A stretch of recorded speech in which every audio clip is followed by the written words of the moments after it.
Sai tasty and healthy फूडमध्ये सर्वांना माझा नमस्कार. आज मी चणा डाळीचे लाडू बनवणार. त्याच्यासाठी मी हाफ के-जी चणा डाळ घेतली होती. ती अगोदर मी पाण्यामध्ये 2 तास भिजत ठेवली होती आणि चांगली शिजवून घेतली.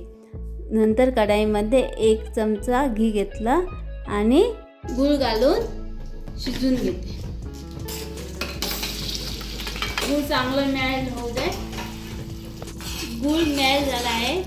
त्याच्यात मी अर्धा किलो उकडलेली डाळ आहे ना ती घालते आणि गूळ पण अर्धा किलो आहे.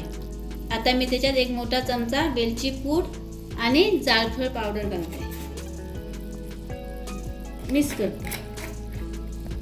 सर्व चांगला तर मिक्स केलं. आता ते मी घट्ट शिजवून घेते. डाळ आणि गूळ शिजवून घेतला आहे. ते आता मी थंड झाल्यानंतर लाडू वळवणार. शिजवताना थोडंसं मीठ घाला तुम्हाला पाहिजे तर, नाही तर नाही घातलं तर चालेल. गुळामध्ये मीठ असतं. पीठ घट झालं आहे. मी आता लाडू वळते. साईज तुमच्या आवडीनुसार बारीक मोठी कशी आहे ती घाला.